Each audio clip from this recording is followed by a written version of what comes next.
Whenever I was 2, my father left me and my mom alone to kind of deal with things on our own. She wound up getting married to somebody who we later found out was abusive, physically, emotionally, verbally, sexually. And that was the case in my life until I was 13 years old. When I was 13, everybody in the house had decided that enough was enough, and we did whatever we had to do to get him out of there. Unfortunately, that left a hole in the family dynamic where I did not have a father. I did not have anybody raising me because my mom had to pick up the weight of working enough to make an income of 2 people. Whenever I was 18, I started using marijuana, and that became my whole life at that point. At a later point, I wound up meeting a girl who was also a user, and she had some friends who were also users, except for they were using pain pills instead of just weed. And that opened the door for that stage of addiction to come into my life. One night, whenever I was going to pick up my girlfriend to move her into my mom's house, a pedestrian stepped in front of my vehicle without giving me any opportunity to stop. And at that time, I was 20, I was scared, confused, I was in shock, and I kept going and wound up going home. I saw on the news that that person passed in the evening while trying to be resuscitated, and I knew that that's not something that I could run from, nor was it something that I wanted to run from. So I turned myself into the police the next day. They then brought me into custody, and this was my first time that I'd ever been in handcuffs, ever been in jail, ever been in the back of a cop car, never even seen that stuff before. But when they brought me in, they charged me with a first-degree felony of leaving the scene of an accident resulting in a fatality. And they put me in a dorm with other people who also had really bad high-class felonies. So to say I was terrified would probably be an understatement. One day, whenever I was walking to get my lunch, a big guy yelled at me from inside of the cell and said, "Hey, you!" And in that moment, I thought I was done for. I said, "This is it. This guy's going to take me out." And he looked at me and he said, "Do you know Jesus?" And I said, "Yeah, but I'm not trying to meet him right now, if that's what you're implying."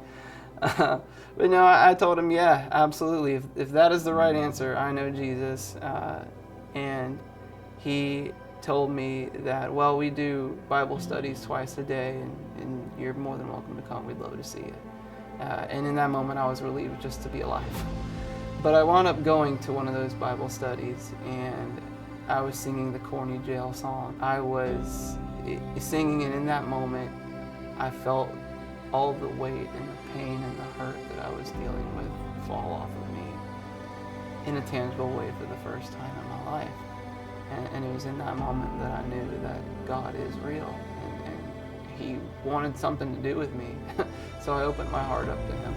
It was 11 months later after that I wound up being sentenced. I pled guilty to the felony, and whenever I was standing in front of the judge, I had pled mercy to the courts. They offered me a plea bargain of time served of 15 years, meaning that they could sentence me from from letting me go to doing 15 years in prison and anywhere in between. The judge looked at me though and said, "Mr. Allred, this has been one of the toughest cases I've ever had to judge in my life.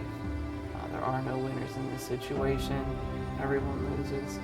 If you would have stayed, you wouldn't even be here right now. But because you left, I'm adjudicating you guilty of the first-degree felony of leaving the scene of an accident resulting in a fatality.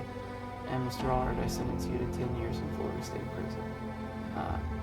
And she paused, and she said, "To be suspended after you do 3, followed by 5 years of probation." And it was on the prison bus on the way there that I prayed to God, "Please just put anybody in my way to help me to grow, to help me to learn more about you, to protect me, and just keep me on this path that you have me going in my life." My time in prison was definitely challenging, but He absolutely answered that prayer. I've been around some of the meanest people you'd ever meet, seen very scary places, and I'm here to tell you that I never once got into a fight. I never once had somebody steal my stuff. Never once had anybody try to do things to me that I didn't want to have happen to me. And even after that, I got to see God do amazing things.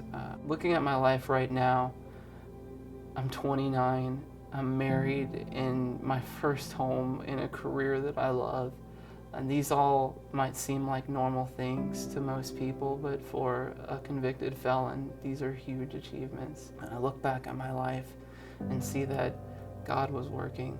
Even when I could not see it, He was working, and He keeps working in my life, and He never stops.